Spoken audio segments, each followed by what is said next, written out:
Welcome, everybody, to Generation Dan, the only podcast that is about half as good at losing your virginity.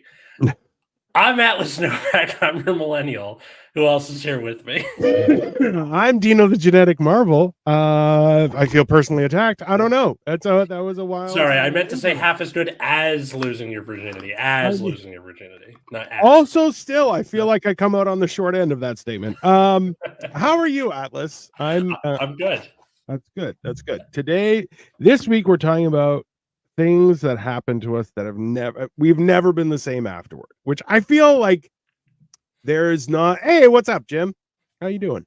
I feel like there are a lot of experiences in life that you don't realize the ramifications of the scenario until significantly not even once it's over you're like, wow, that's gonna change me forever. It's like years later you look back and you're like, I think that might have been a pivotal point. Oh yeah, definitely. The amount of therapy I've gone through, there have been several times where I've been looking at a guy in his office and we've been talking to each other for 45 minutes. I'm like, oh, that's like a shatter point for my entire personality. Yeah. Like 12 times. It just keeps happening. Yeah. This was the thing, I always look back and there are some statements that you learn growing up and stuff like cheaters never prosper. Okay. Hey, okay, no, but that's the thing. Cheaters never prosper, and think about the truth always comes out. Okay. That one is usually true. I think. So interestingly enough, is the fact that I think one of the big components to cheaters never prosper is the idea that, well, if they've been a cheater their whole life and they seemed prosperous, know that they'll suffer for eternity in some place like hell, which of course isn't real. That's not even in the Bible. The idea of hell is made up. So let's start there. But the idea is I think about this is I was looking at really, really mean burns to people that don't involve swearing. Interesting. So one of them was like, your parents must change the subject when people ask about you. And you're like, oh, Jesus, that is aggressively mean. Right? One of my students this week said, you look like you think salt is spicy. And Jesus Christ. Yeah. My go-to when I'm just going to think, you kind of look like Jason Kelsey. Who, me or him? I think the answer is yes. It's okay. You know what I mean? I could bearded and scary looking. I got scary. You got a very colorful beard. Mine's just looks gray now. So well, give it 10 years, I'm probably going to end up looking like you if my dad is any indication. Want to see more about my dad? Check out the Aspen Chronicles episodes. I mean, are you guys? I'm assuming this says single. Single. I think I don't know. We should play Siege together. I mean, I don't know what Siege is, but sure. That's my answer. Are we Signal? Yeah, I'm doubly so. This one was the original. I had to remake it because I lost weight, which, if you know anything, losing weight keeps relationships going as opposed to the other way. That is scientific. Sigma. Are we Sigma? Oh, no. I'm a kid. Okay. Sigma. I'm Greek. I know what Sigma is, but I believe you're referencing the idea of Sigma males. Just so you know, if you're young, here's anyone who says I'm Sigma or Alpha, no, they're not. Just no, they're not. And I'm telling you this as a 6'3", 282-pound land monster that could rip off your arms. Trust me when someone says I'm Alpha. No, you're not. Don't pull that next one up. Don't you dare. Don't touch it. No. I mean, that's ridiculous that you would can I ask you a question, Big City 416? Do you feel like that's how you start a conversation? Because I'll tell you, this is a pivotal moment in your story. No one wants to start a conversation like that. And when you start a conversation like that, people tell their friends, stay away from that person. They have problems. Please don't rip off my arms. Please don't rip off. I mean, Beckett, hey, I appreciate your thoughtfulness and kindness in recognizing that. Why? Because I don't want to go around ripping people's arms, but I'll tell you, I'd happily take the job if it was employable. So I love the idea of you going in for the arm rip and then just being like, well, you made me do this. I don't want to, but I mean, I'm sorry, but there's gonna have to be pieces of you. So, walkies, talkies are neat. Sigma, Skibbity, Ohio, negative aura are all words my 12-year-old says. I may have to put her in an asylum. Probably. Listen, so yeah, it's so weird. I've seen you at Nope, don't. No. Hey, the fact that you think that's a thing, that's big city 416. You got problems, bro. You just talk to somebody. And listen, the best part about this era that we're in is there are tons of people that you can pay that will just listen to you, and that will help you get through stuff. Yes, like my therapist. Beckett, you're awesome. Oopsies, I accidentally mangled you. I mean, listen, that I used to be much fatter, and I'll tell you, the times that I've said, "Oh, I'm sorry, I kind of crushed you there," was surprisingly more than a few times. Sorry, I accidentally made you the Black Knight from Monty Python. I mean, yeah, here's but a scratch. Like, yeah, I don't know. See, this is the thing we're talking about, guys. Is the idea of an experience. You never know the ramifications until significantly later in your life, right? Right. And that's why, like, okay, big city 416, you've hit twice with essentially things that if you said face to face, I'd drop you. Like, if you're like, I'd be like, what the fuck's wrong with you? Like, we would have a problem, right? But you feel like being on the internet, you could just say whatever you want because there are no ramifications. But the ramifications aren't to us, they're to you. Your internal business gets messed up the more and more you think that this is okay. It's not okay. Your parents should have beat you as a child. I love how fatherly this conversation was. Yeah, we are. Y'all are crazy. I mean, scientifically, that's factual. Out of the three of us, Jason and by Kelsey three, I'm including drop kick you, and it could be either one of us based on the conversation. I'll have you know, I have been practicing being able to do a roundhouse. I've never really been able to do it because I was so fat. So, Beckett, I was able to do it as a child, where like, did karate up until purple belt, whatever it was that allowed you to like break the board with your, like, that was like the test. Or like, you got to break a board with your hand. So, having known people who are have done martial arts like for quite some time, they're like, yo, whenever a board comes out, parents are coming or some shit like that because nobody gives a shit about it. And I'm just like, bro, I don't like, it's the funniest thing because I'm like, yeah, that's just, someone's spamming our chat with P. Diddy. That's a weird choice of spam. This is why we don't acknowledge every comment. And just so you guys know, that's Atlas's. I would happily acknowledge your comment, and I'll tell you why you're a garbage person and why no one loves you.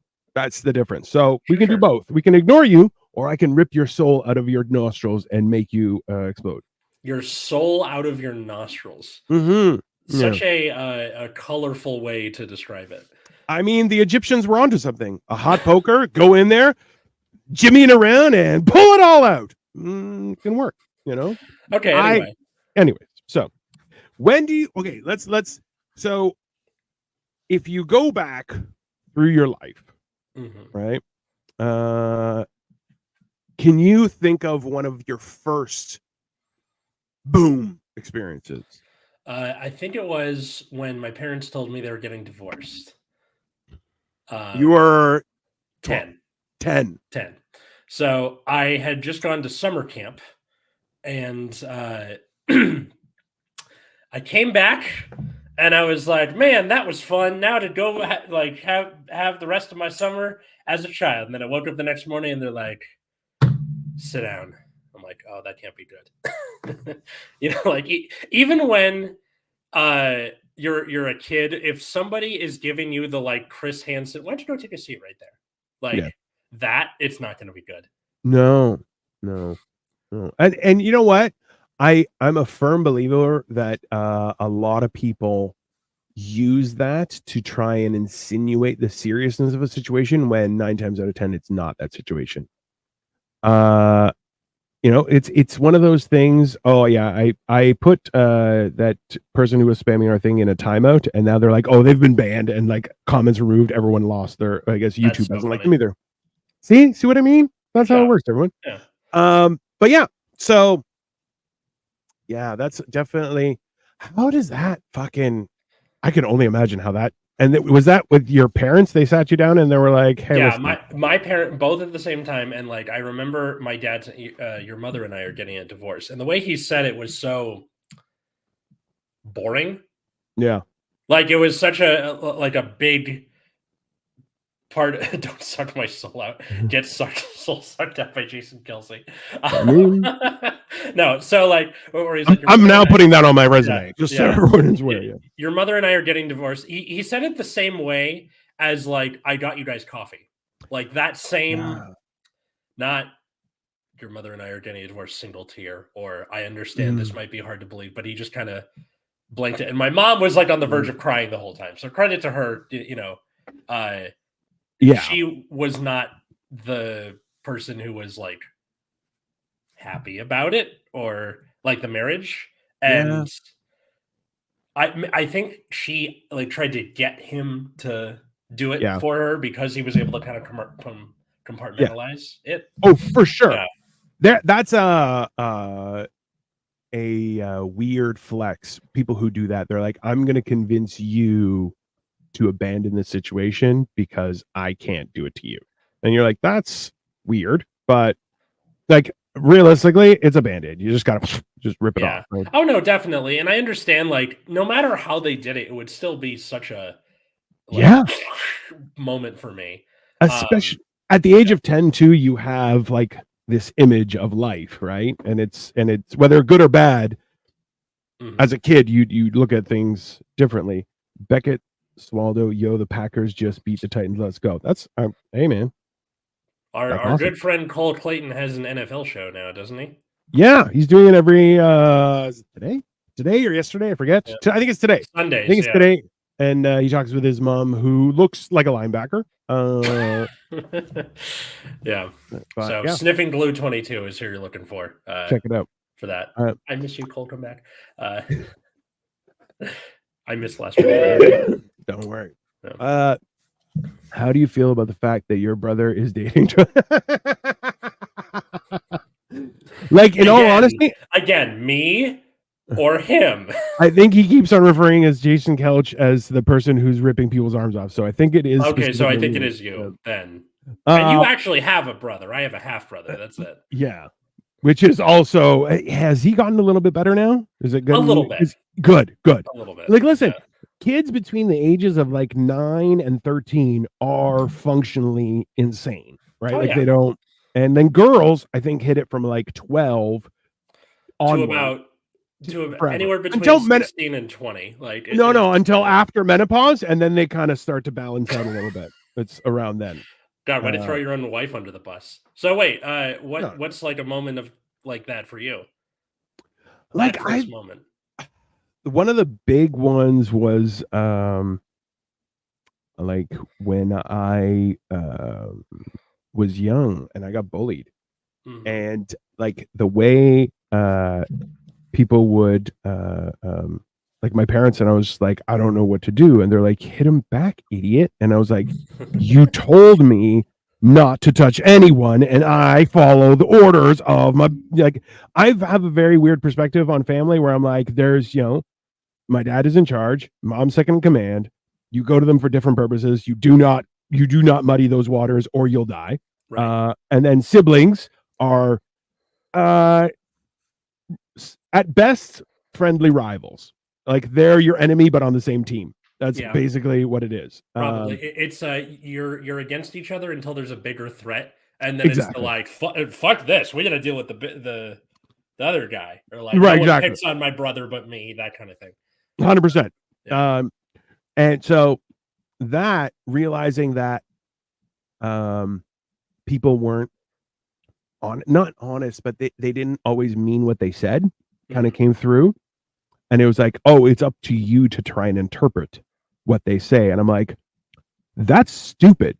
Like and that was at the age of 11. And I was like, what are you talking about? And since then, like the next 3 years, so that was grade 6, 7, and 8 was in one school. I didn't have many friends. Like I had some friends, but I didn't really talk much and stuff like that.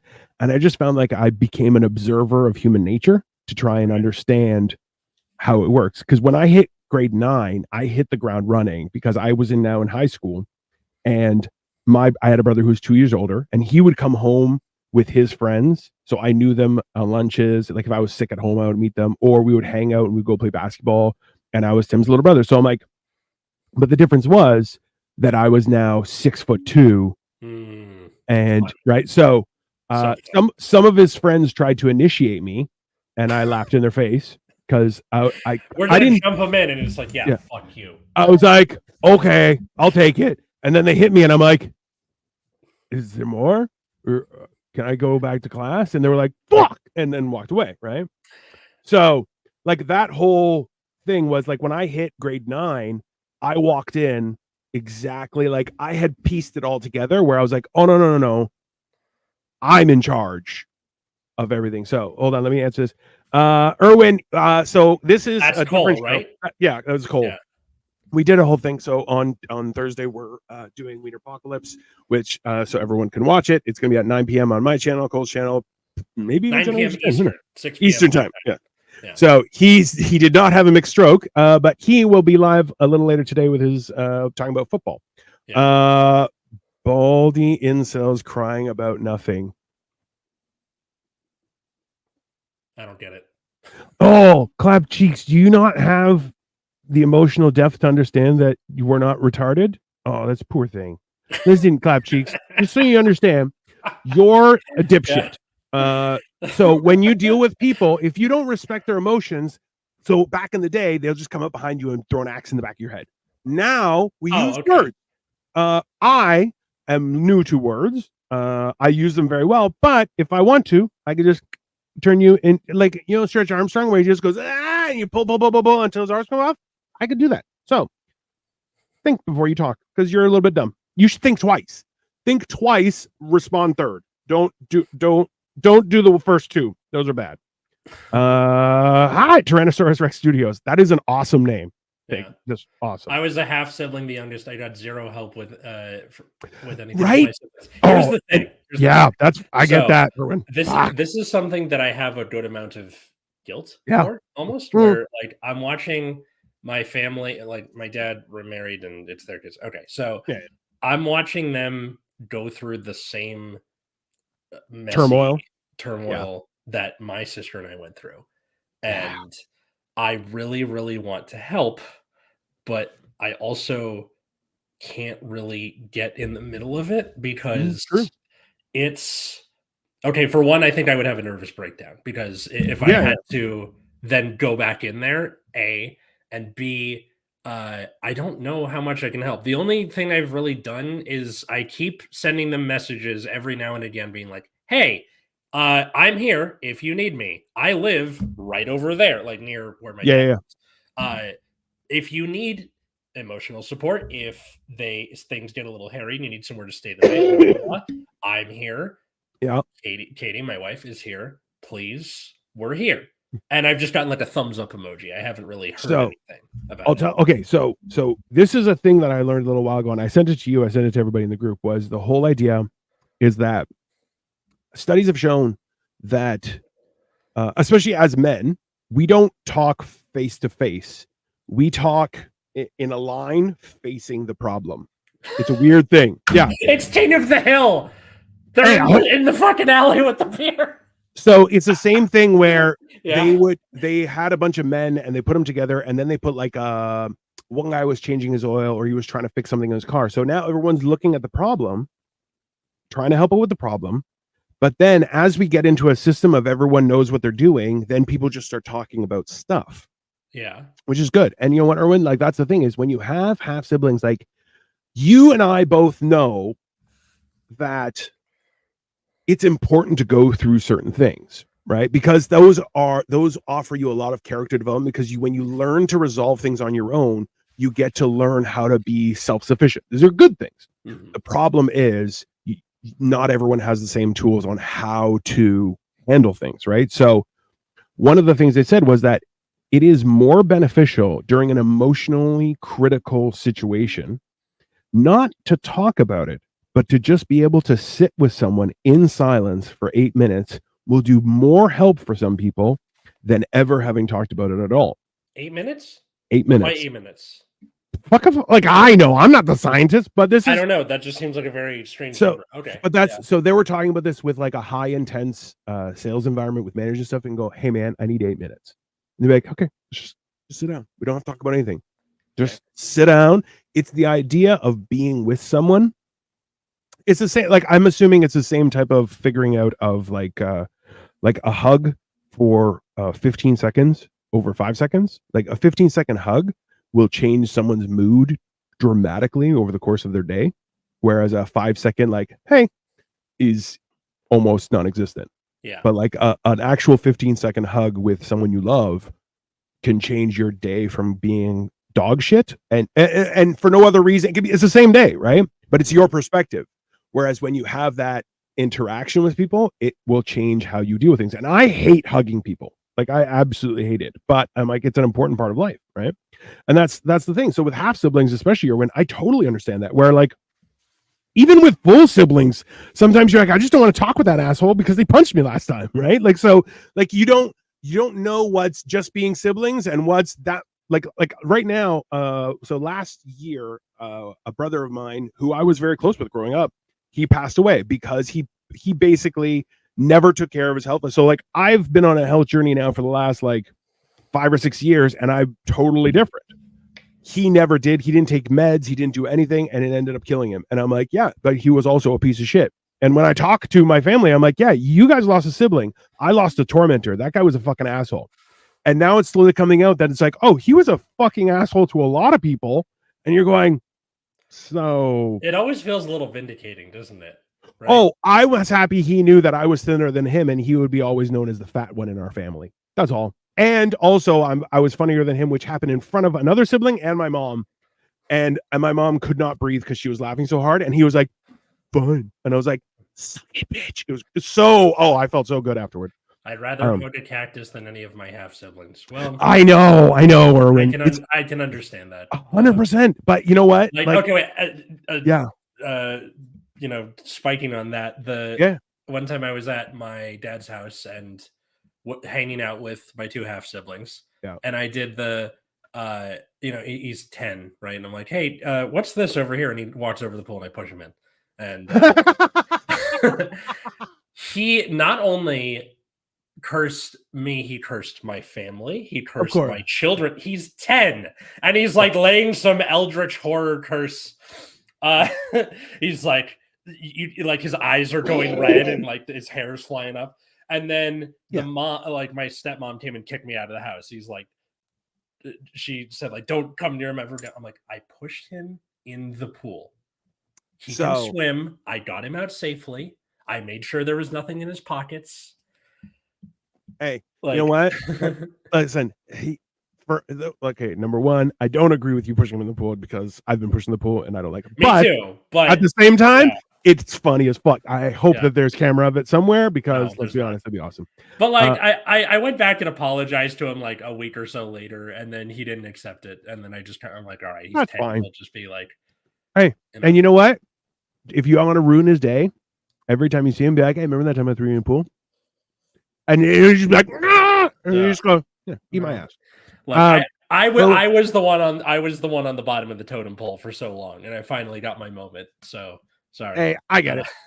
Erwin, my tormenting sibling died in 2005. I mean, like 2015. Also, it is a little bittersweet, and also too, it's like, damn, they didn't get to suffer through the pandemic. It's too bad because you know what, you know, like my dad passed away in 2016, 17. I think it was 16. And I was like, thank God he didn't have to suffer with health problems and the pandemic. Like that would have been horrible. Yeah.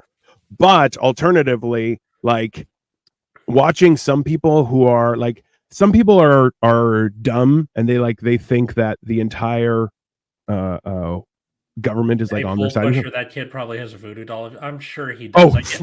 I'll get like an angina pain or like something randomly. I'm like, it's him. He's probably like putting 100% in the heart or something. Anyway, at the same time, Like, that's if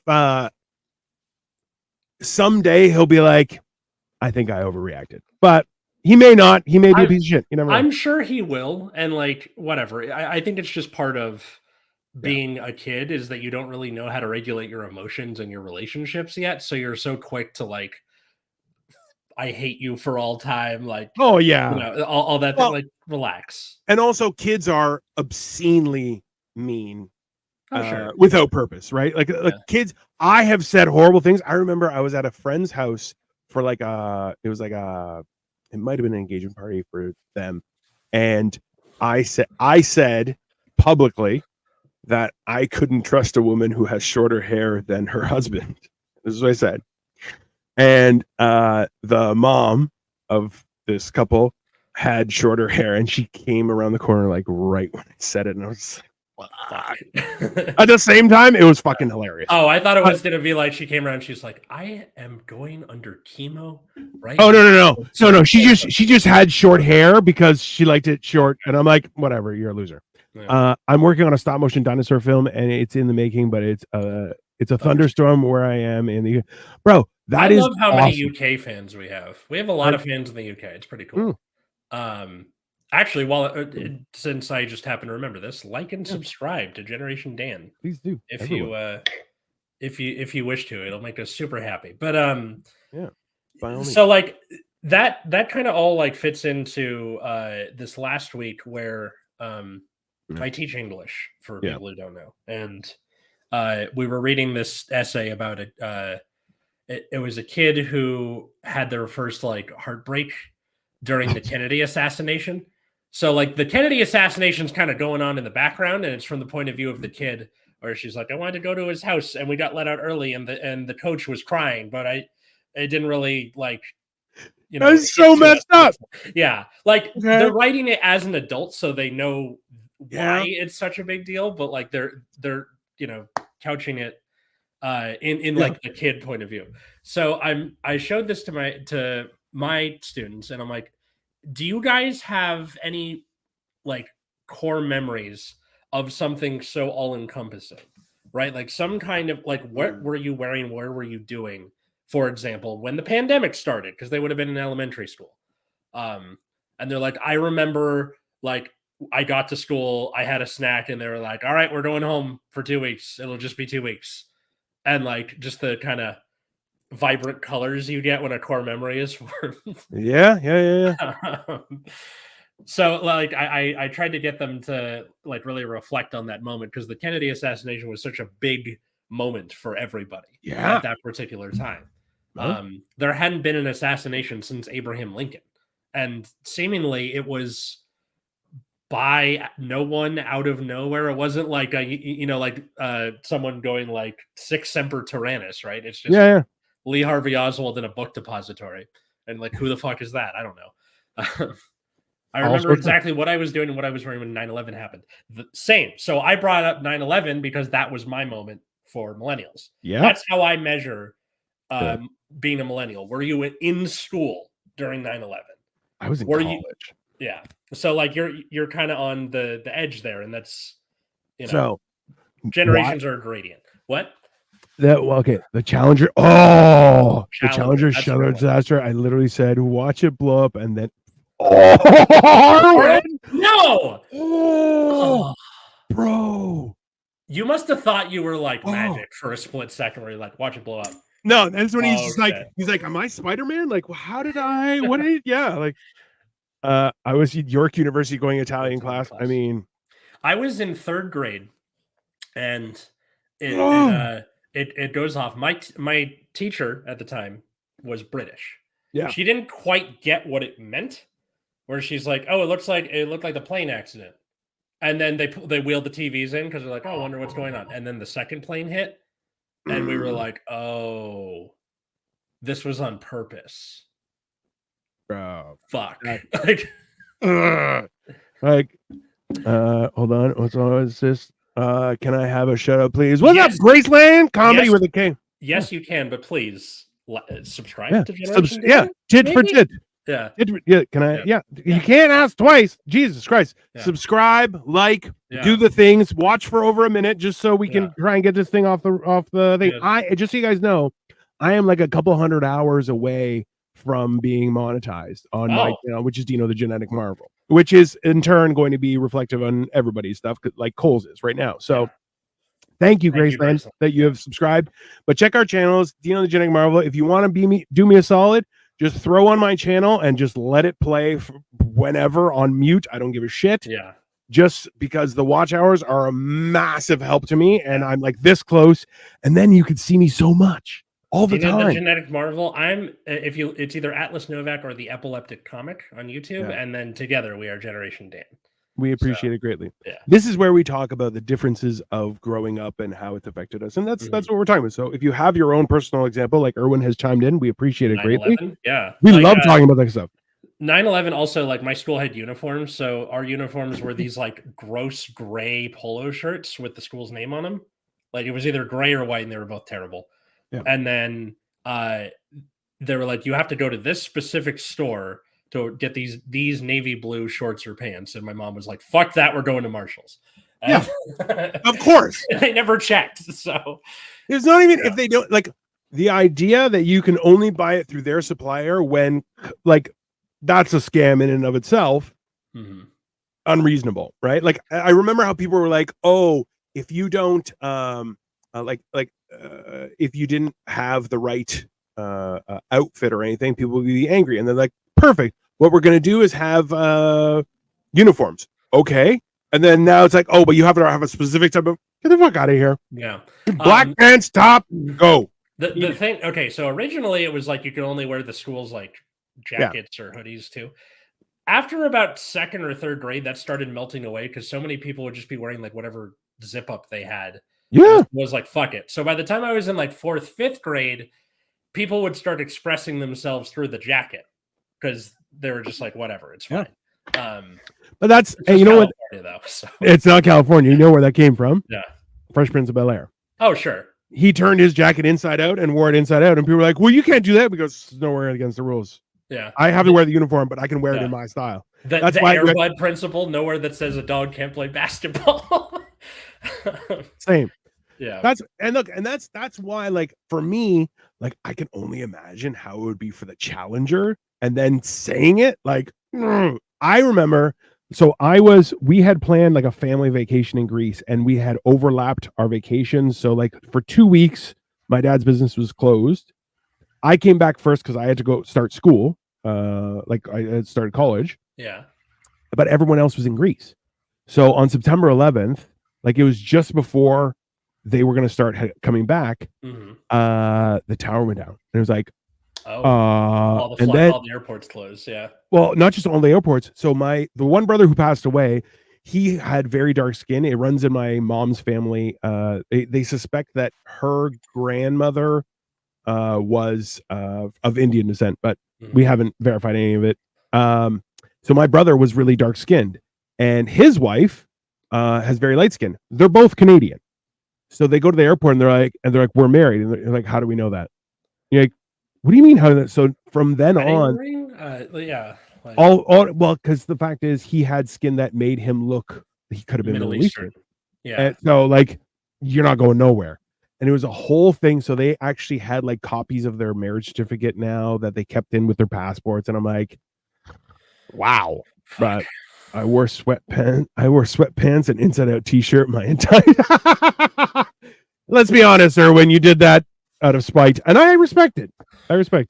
There are a good number of kids that'll wear like sweatpants or pajama pants, and last year the principal was saying like, "Oh, we're gonna put a stop to that." Fucking nothing. Like, well, I don't care personally, but it's just funny to see.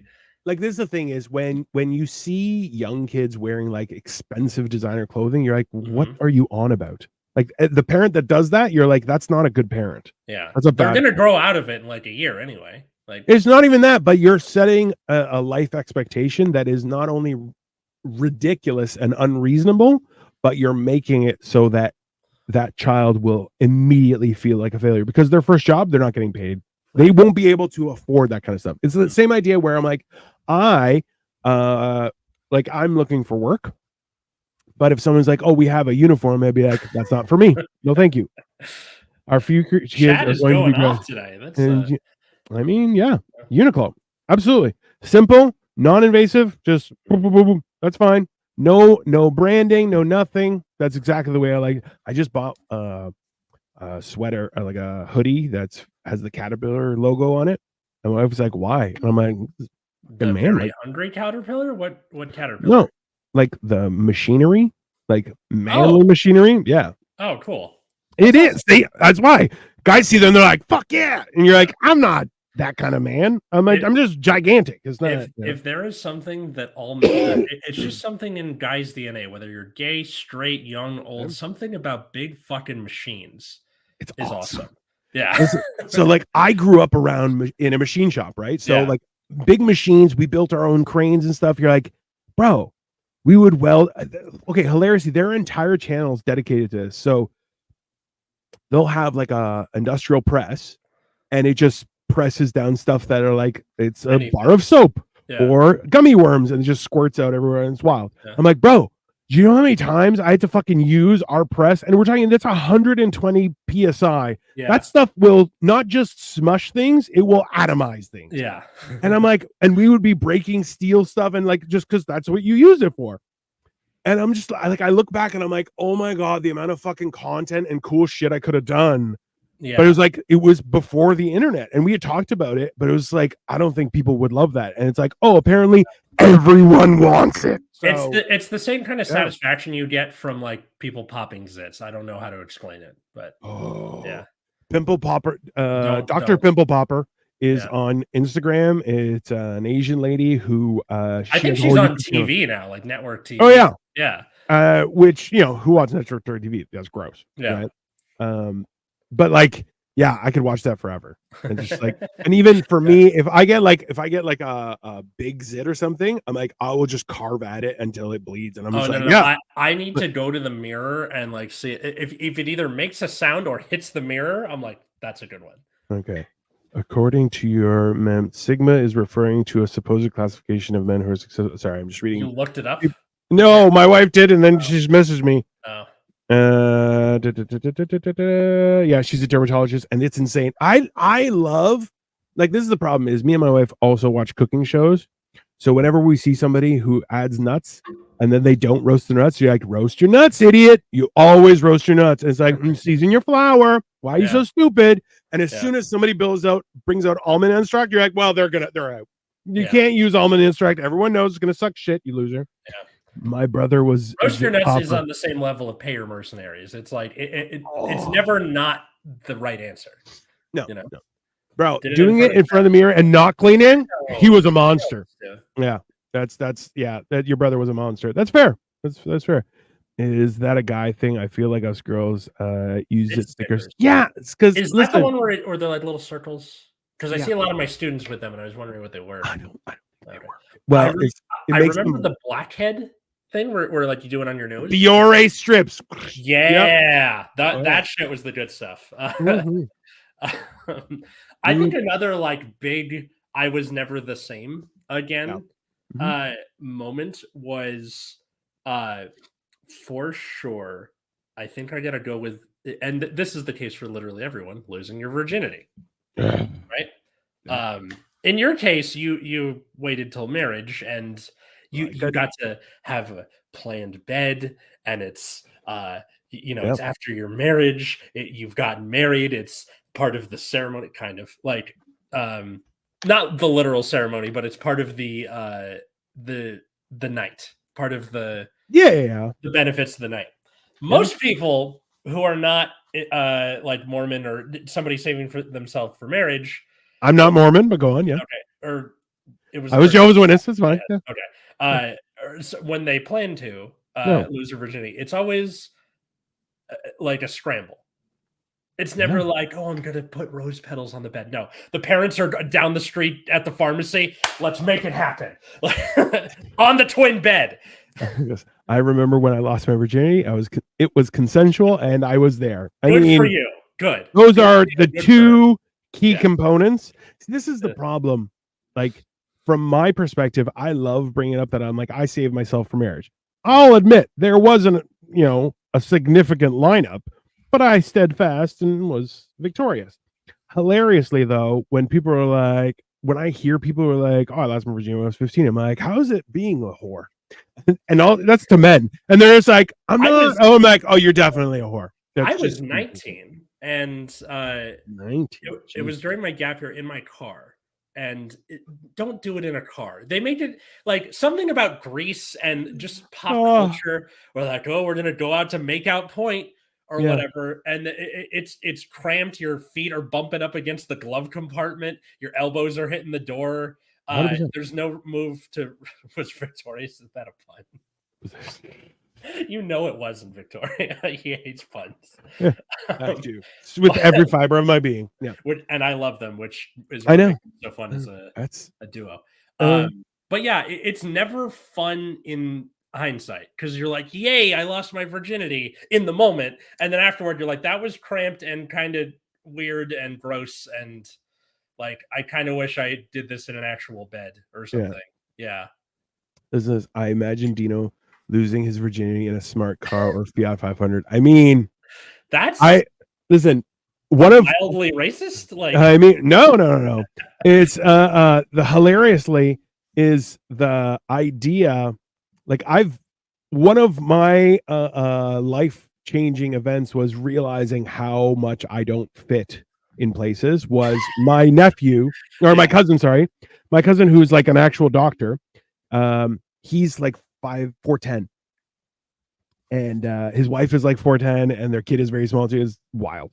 So but they have. The good thing is he doesn't need a car seat because, as we all know, 4'9" is the magic number. Hey, hilariously, is he has the Fiat 500, like an old school Fiat 500. Okay, and it's convertible or cabriolet, as they say, and that's their day-to-day driver.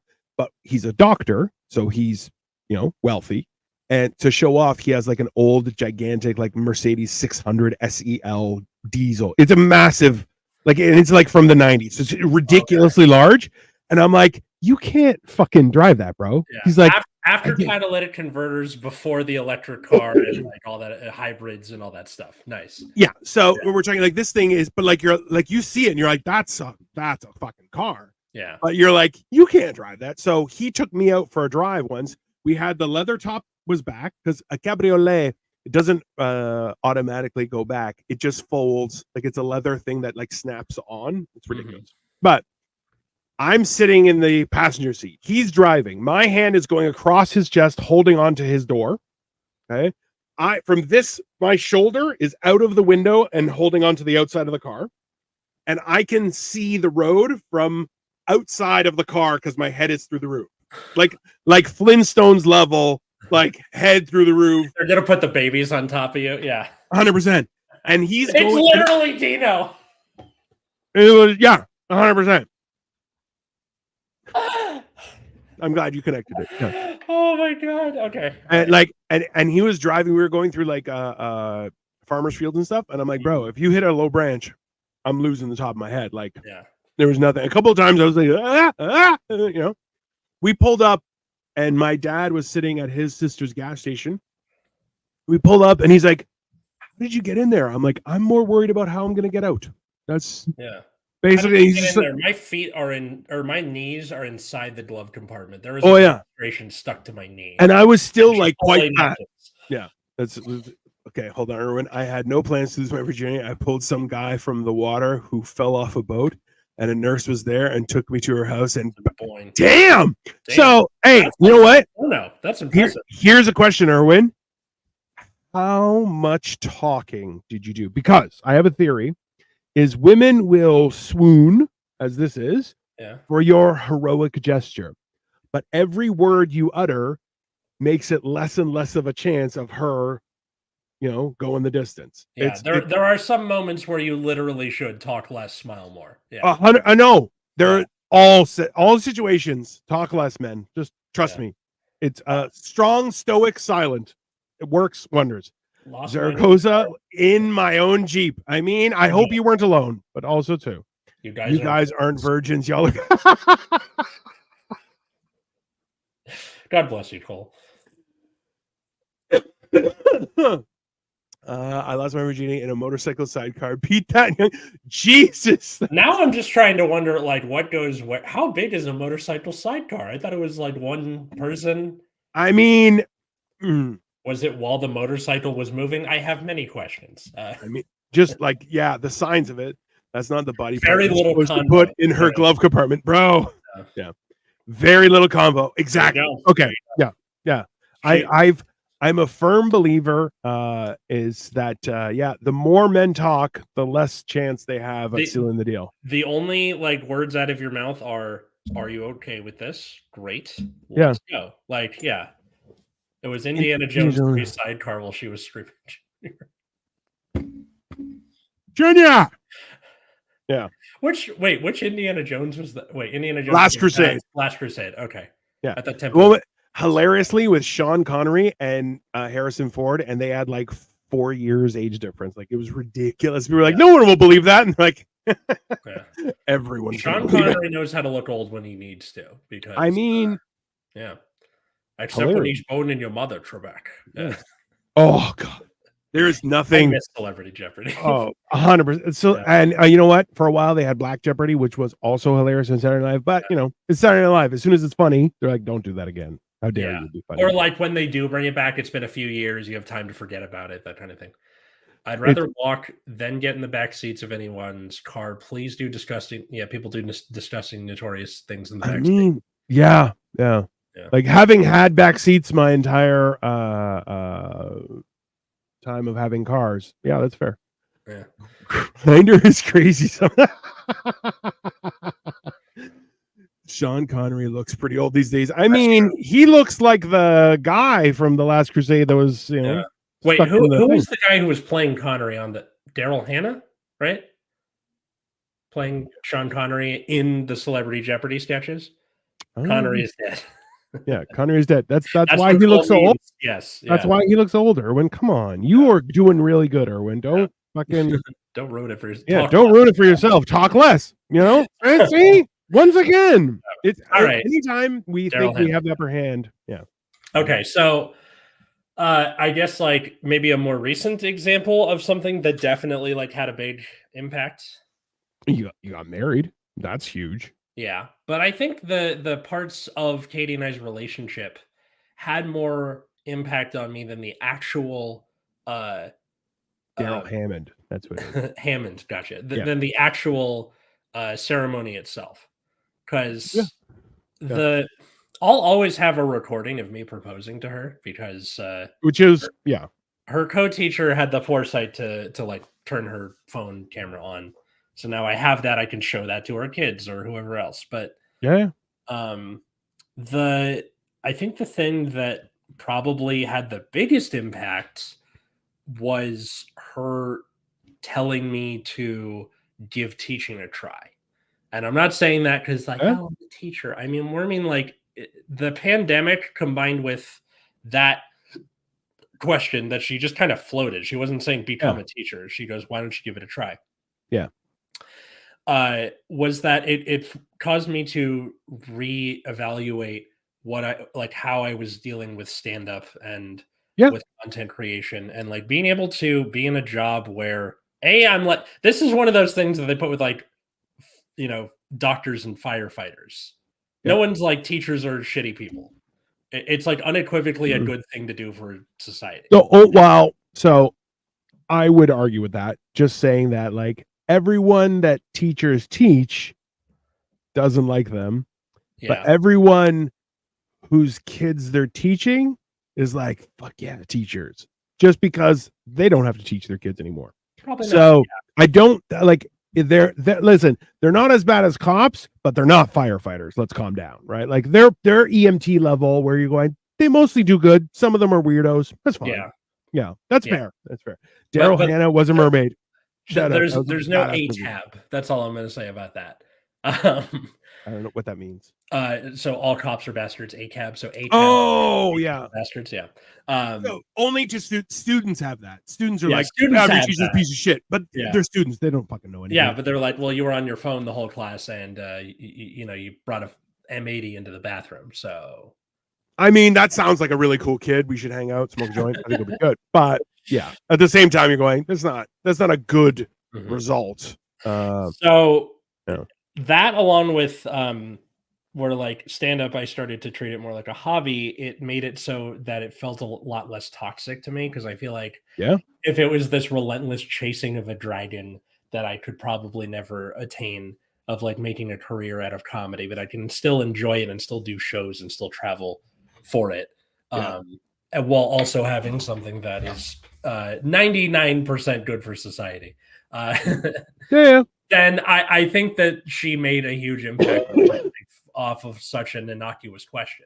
I don't remember what I was wearing or when she asked me to, but I, remember thinking about it and then going through the steps and realizing, oh, this is, good. And you know what? Like that's also a big thing. Was like, I remember when I had lost my job and like I was way depressed and everything like that. And Victoria was like, "You always said about doing stand-up comedy. Why don't you go try, book something?" And I did, and that ship sailed from there, right? So it was like it's funny how those words can always have a different effect on people, right? And that's one thing that I feel like a lot of people don't understand, is that if you take the time to live in the present, like this is something that I've really tried doing, is because you're like, if you are wrapped up in the past, then you're missing what's happening right now. And if you keep on thinking about the future, you're also missing what's happening right now. So it's like, you need to have important ideas of things you want to achieve, but at the same time, you have to make sure that you're enjoying or participating in your daily existence to a degree that you are a factor in it. Like if you're a passenger in your life, that when you realize it, it's great, but then you're going, oh my God, I've missed so much, right?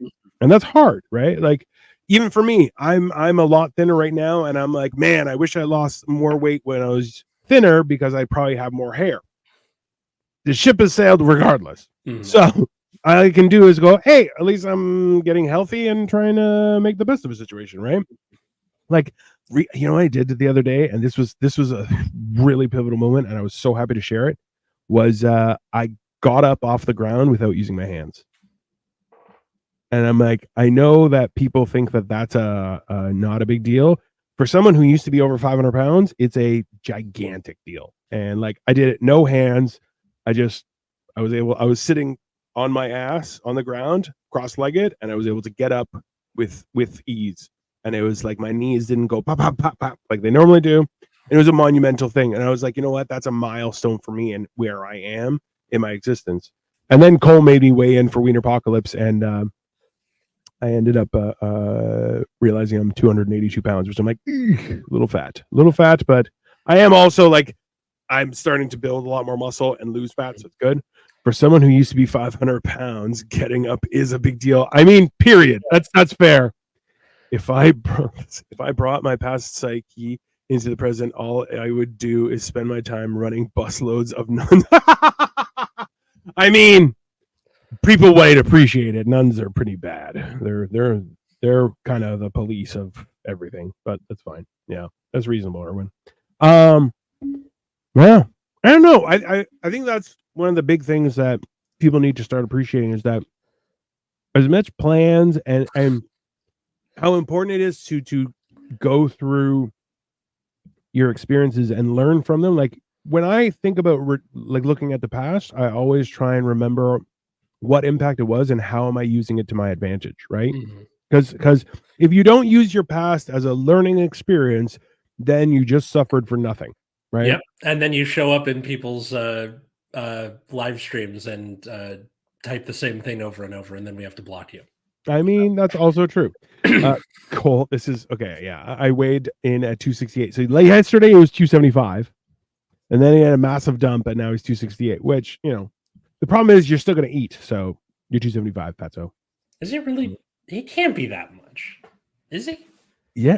Well, you met him, so he's like an inch, maybe an inch taller than you, ish. Yeah. Like you're very close. Yeah. In height. But he's also like a lot girthier around the midsection.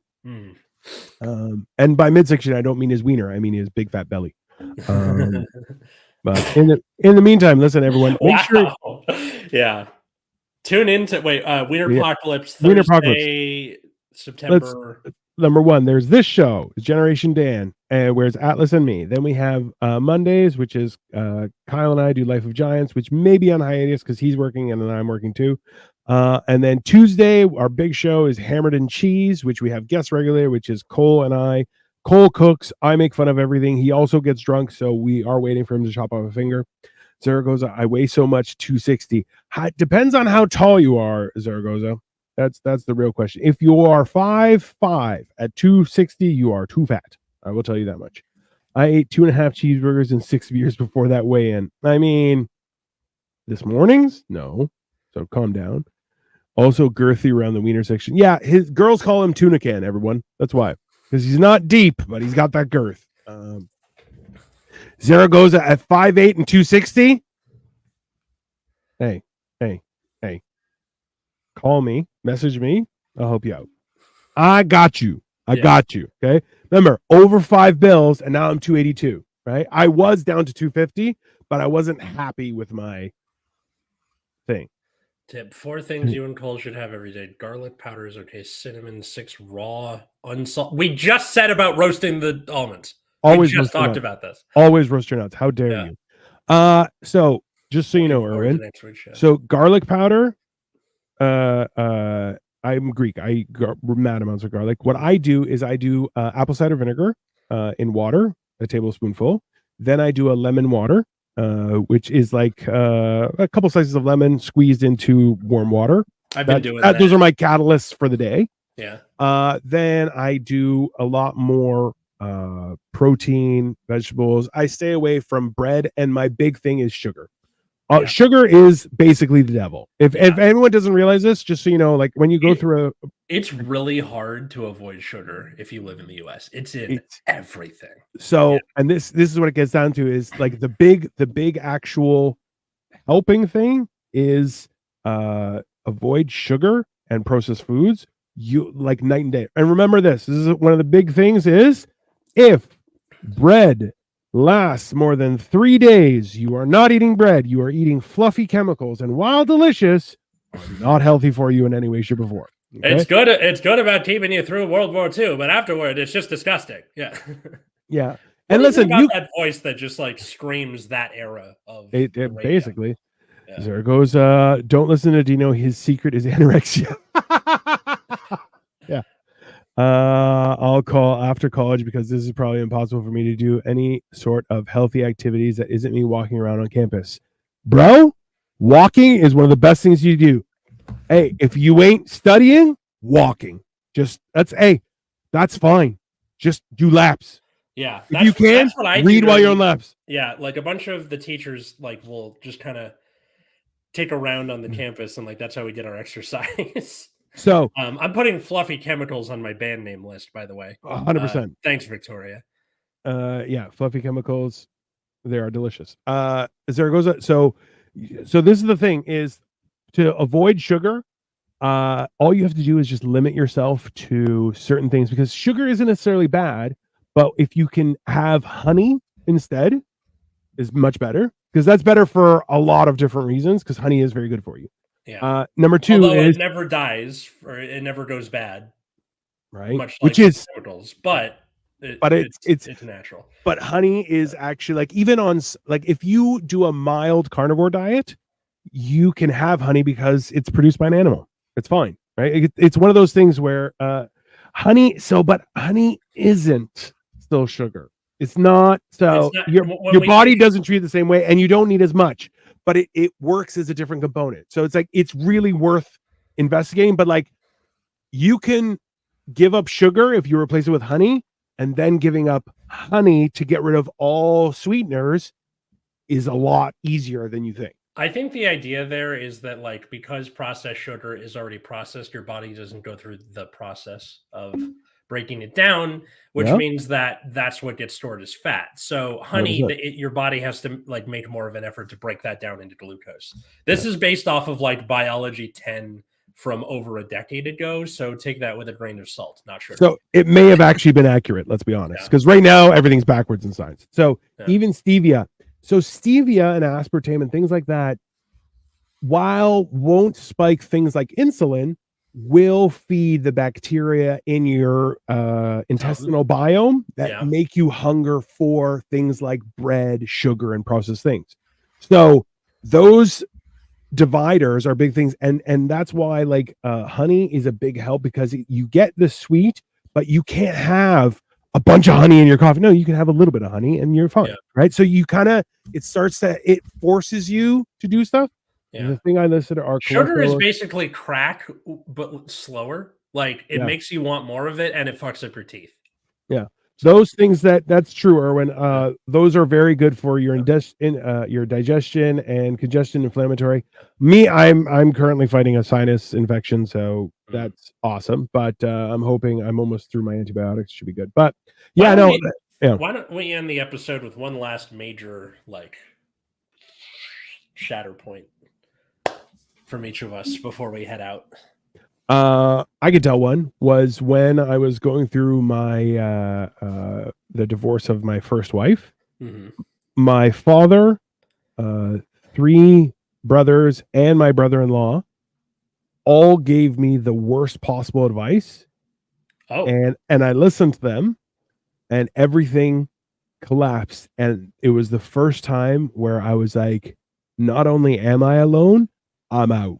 And I shut it all down. And you know what? It was the first time where I stood up for myself as like, it was not just I am Spartacus. No. It's just me, and I'll fight the fuck out of you. And it was a very rewarding experience. So it's that first time where even though they might have had your best interest at heart, they were just wrong. Oh, hey, and you know what? I was right. I was right the whole time. And you know what? I've told them now, and they're like, "Well, how would we know?" Then why are you giving advice? People will give you advice and have no fucking idea what they're talking about. Mm-hmm. So I think some people think that giving advice is the way to offer emotional support, especially men. Men have this thing where in our head, fixing the thing is the same as being there for someone. Yeah. And sometimes it is, but like for the most part, that's why we get the thing where, you know, like your wife comes home or your girlfriend or whatever, and is like, I had a really bad day, blah, blah, blah, blah. And then you're like, you should do this. And it like pisses them off because all they wanted to do was just get it off their chest. They didn't need the. Also, remember, that's because they're crazy. It's not. Oh, Christ. Okay. Venting is insane. You all have to suffer from it. I understand. Still crazy. Yeah. Why would you want to give me a problem and not a solution? Why don't you want a solution? Who in their right mind is like, no, I don't need a solution. I just need to talk about it. That's crazy. But anyways, what was yours? That's therapy. So, deadass, some people can't even fathom the situation you're in and still will give you advice. Cole is correct. Oh, 100%. I love that. And sometimes it's better to say, that sucks. Hey, to quote Zuko, that's rough, buddy. That's it. Yeah. This is one of the greatest sayings ever. That's rough, buddy. So the person I dated through like all of college sans the last semester. Yeah. We were together the entire time. And that senior year, as we started thinking about what's going to happen to us after college, right? Yeah. She decided to join a sorority. Now, the entire time I was very anti-fraternity, anti-sorority, because I saw what like kind of toxic shit they would do, especially to the guys. So I was really wary of them. And against what I was saying, like she had a good time for the most part. Like it like gave her a community and stuff. But I felt lonely because she would be off doing stuff with them most of the time. So I entered an emotional affair not knowing what it was at the time, but I still did it. It is still my fault. I did that. And that, despite being an accident, was my fault. Yeah. So the relationship fell apart around like March. Ooh. And it happened where like one night she called me while she was at a party drunk and broke up with me over voicemail. Oh, that's nice. So when I woke up in the morning and like checked the voicemail, I'm like, okay, I guess that's it. Like the writing had been on the wall by that point. Sure. But I called her back and I was like, so I guess that's it. And she's like, wait, no, we can salvage it. I'm like, look, you know, Why? truth serum. Yeah. You were gonna 100%. do that. And like that was such a big moment for me because it was kind of the first relationship where one, I had been the one to end it, like fully go, okay, we're not gonna even try. Yeah. A and B, I was not angry at her. I was sad that it was ending. Yeah. And like acknowledge that it's my fault, kind of. Yeah. So just it was a major point of growth for me, I Yeah. think. And afterward, I became the biggest man whore in the universe for the last half of college. Everybody who I remotely found attractive, I either went out with or slept with. And that was the end of college for me. Yeah. But That's understandable. you know who you are. If like, I highly doubt you listen to the show, but wherever you are, I hope you're doing well. And their birthday was recently. Happy birthday! So Look, my honestly, my opinion on that, like realistically, when like your first breakup is a monumental thing because no one wants it to end, but at the same time, you can tell that it's horrible, right? And it's a hard thing to go through, but for sure, I can only imagine the ramifications of that. And also, and then you hold it up. Comfort or solution, we don't always need to solve it. Every problem needs to be solved. That's why we fight about it constantly. Men call venting without solutions and just bitching. Which, yeah, I just need to bitch about something. Okay, bitch about it. But there's nothing wrong with bitching, I don't think. No, but think about it this way: if I'm a race car driver, some would say that I race everywhere. If I bitch about everything, some people might describe me with a certain word that is definitely not what ladies like being called.